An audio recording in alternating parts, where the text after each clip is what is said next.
G'day everyone.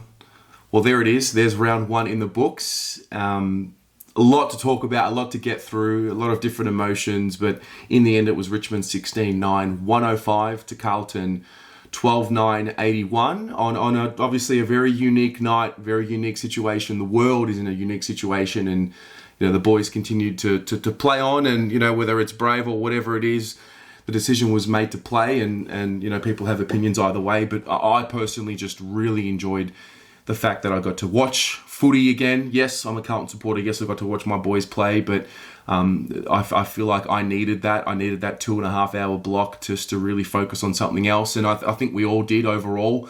Yes, it was weird, no crowds and all of that, but nevertheless, I did enjoy myself.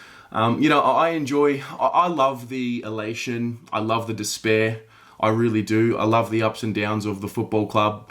I love our boys. I love our club so much. And, I'm grateful for the fact that I get to watch the game. I'm grateful for the fact that I get to talk about the game, because we don't know how long it's going to last. We don't know the situation and how much it's going to escalate or to what gravity. So from that sense, it was a good night. But obviously this will be a review of the game, and I have so many mixed emotions. I have Richmond supporters telling me, you guys cracked in, you got another one in Jack Martin, here's a find. And I look at it, I could probably summarize it in 30 seconds. We've let the game blow out way too early. We weren't hard enough at the contest. We've pegged it back. There's individuals that we are really proud of with their efforts. There's individuals that we're really not proud of with their efforts. And, it's a loss. Is it a bad loss? It's not a bad loss, but it's a loss nonetheless. So many factors. Yes, the forward line wasn't there for us. We didn't have our best forwards available.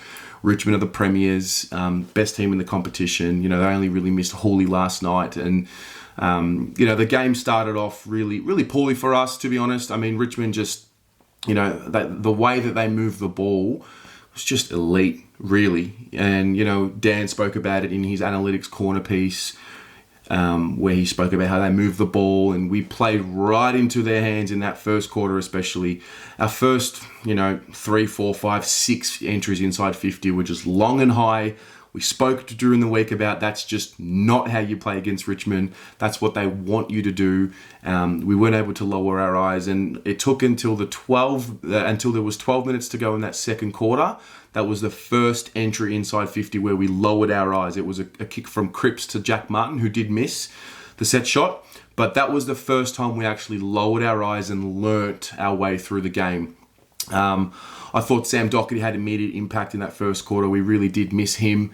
The way he did have a few kicks early on which didn't hit targets, but make no mistake, 2 years out of the game, ACLs. I thought he was fantastic. And, Richmond were clinical. We got stung a little bit in that first quarter, at the wrong time. They gave away a horrific 50-metre penalty against Simo.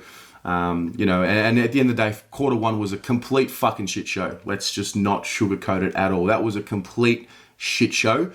We showed some signs in that second quarter, but as soon as we turned the ball over, bang, Richmond were able to just score with ease, and fair play. I mean, they are so good to watch. They are the way they played last night, the way they moved the ball. If you're wanting to show the best of this game, you show how Richmond moved that ball last night.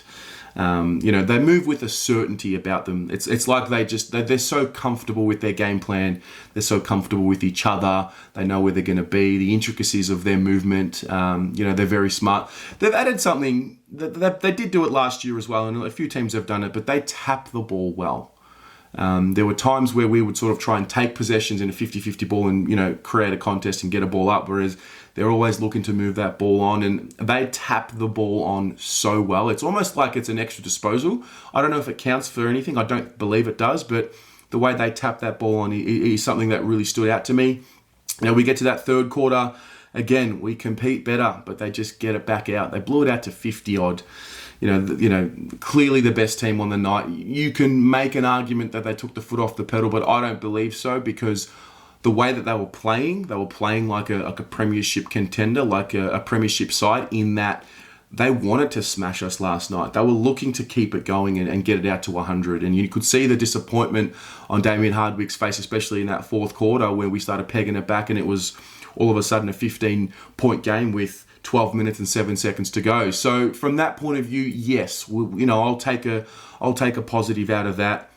I'll take a positive out of the fact that we did start learning throughout the game. It was too late. We shouldn't have to wait mid-game to realize, oh, the way we're moving the ball's not working. Let's change it up. I can cop to an extent, and I'll go through each player in the player ratings video, but I can cop the forward entries not being clean, because there were moments last night where the forward 50 entry would come, and there were certain moments where I thought to myself, Charlie would mark that, Harry would mark that, Eddie would crumb that. Mitch McGovern got his hands to some contest. He's very much an almost player last night. And again, I'll go through his game in the player ratings video. But yeah, there were sprinklings. There was a lot of disappointment early, and then there was a little bit of this is how they get us sucked in. There was a lift, and that's all you can ask for. And as I said moments ago, it was a loss, and it wasn't a bad loss. And that was the key thing for me. There's such a build-up, and you don't want to be disappointed. We don't know what this season's going to hold. It's very much compromised in that we don't know if we're going to play the full season proper, the finals, how it's going to look, all of that. So there is an air of that, but nevertheless, when you pull on the Carlton Football Club jumper and you play, there is as a fan, there is an expectation that you're going to play a certain way. You're going to play with a certain endeavour, and I think we for the most part, we probably didn't do that. But there was a lot there to enjoy. Have to touch on Sam Doherty. He's almost the story that's going unnoticed. Such is the way he played, 26 touches, and he kept going. And he first game out for 2 years, and he looked like he didn't miss a beat. He was one of our better players on the night. So yeah, it was. Yeah, I was in such a buzz early. Before the game started, my heartbeat was just constantly up from its normal rate. And I was sweating throughout the game, and it's like a drug. Watching the game's like a drug. I'm sure there are many that feel that way. Footy is so important to us. Our football club is so important to us. We're tribal by nature as humans, and our football club is something that we have amongst each other to connect ourselves and feel like there is a higher purpose or there is something that's greater than us that we can, pay our attention to. So, I did enjoy the game. I did enjoy having the game back. And I did enjoy watching Richmond play well. I think they played great footy. There were certain moments there. The way that they play the game, like I said, such confidence amongst themselves, but they play with this arrogance. They play with this tenacity that I only dream that our boys can play with across the board one day. I thought there were certain individuals in certain moments who were probably, overawed by the occasion in how intense Richmond were. Take nothing away. There is a layer of the weird situation and no crowd, and there is a layer that needs to be acknowledged of that was different, that would have impacted players in a different way. But the reality is Richmond had the same situation, and they were able to compete at that high level. So yeah, I thought in terms of my best players, I thought Jack Martin was our best player. It's a steal for us. Can he keep doing it consistently is the big question. It was a great debut last night, and fantastic effort for him. I thought, his tenacity was definitely there. He matched the Richmond tenacity, and, he was a guy that, as he got tackled, there were moments there where he could have been caught holding the ball, but the way that he was able to just use the strength that he's obviously added to his frame, big tick for us. So I had him as our best player, and if we're doing a 3, a 2 and a 1, I'd give him the 3 votes.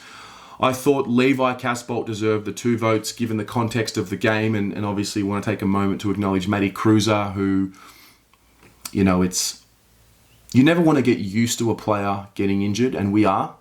And, we love Cruz. We love him so much, and I just wish nothing but the best for him. I hope the injury isn't as bad as what it seems. Obviously, he didn't play the rest of the game. You see the replay, all of his body weight going onto that ankle as he rolled it, so that doesn't look pretty good, but we'll wait and see what happens, but fingers crossed for him. Having said that, Levi Casbolt, I've spoken about it in the preseason, and last year was not a purple patch for me. I thought he really came into his own as a man, as a footballer, and good players find a way to impact no matter what position on the ground they play, and I thought that was evident in Levi's game last night. He competed, the marking ability is there, and some of the moves around the ground were good as well, and he looks fit. He looks like he can run out a game. You probably don't want to play him as a full-time ruckman for a full game, but we know that if we are to bring in a Pitternet or a Tom De Koning, we know that Cruiser can give a more than reasonable chop out. So that's something we can use and move forward. And yeah, so for that reason, I'll give Levi the 2. And for me, Jacob Wiedering will get the 1. And I'm glad to be saying this. And obviously, Cripps had a good game and he lifted. And we had other players that played well. But in terms of, I'm looking at players who had a role and who did their role better than the rest. And I thought Jacob Wiedering's role on Tom Lynch, knowing that the ball was coming in so cleanly, and Richmond were just on top of the midfield battle for a good chunk of the game when it was there to be won, obviously, and to keep Tom Lynch with no mark in the game. I think it was the first time since round 11, 2014. That's a huge result for him. We know Tom Lynch dominates Carlton historically. He smashes us. So for Jacob to be able to have that performance on Tom Lynch, I thought that is the Jacob Wiedering that I was sort of hyping up, and I quietened down a little bit after the March series. But that is what I see Jacob Wiedering able to do. And the fact that he did it against Tom Lynch, who I consider to be the best full forward in the game when everyone's up and running and fit, was a real testament to him. And so that's how I would give my votes. And, we'll take that. We'll move forward. Fingers crossed we get a round 2 game against the Doggies. And I think that'll be a better test for us and a better opportunity to play well because of the way we match up against them. And I don't think they have as potent a forward line as what Richmond do. And, they don't have as potent players at the top level as what Richmond do. Make no mistake, they're very good.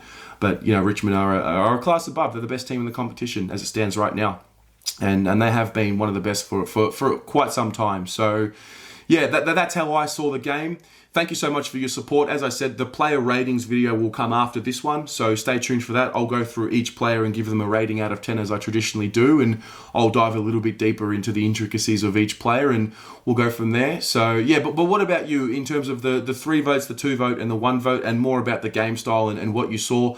Let me know in the comments below. It's going to be an interesting discussion, and it's going to be one of those discussions where we've got to savor because there's so much uncertainty, and this situation has forced us to live in the moment, which is probably how we should be living more often than what we don't. And so I'm going to enjoy the disagreement. I'm going to enjoy the discourse between us on how this player played and how that player played. And, we don't know when it's going to happen again this year. So that's it for this video. Please subscribe if you're not already, and go the Blue Boys.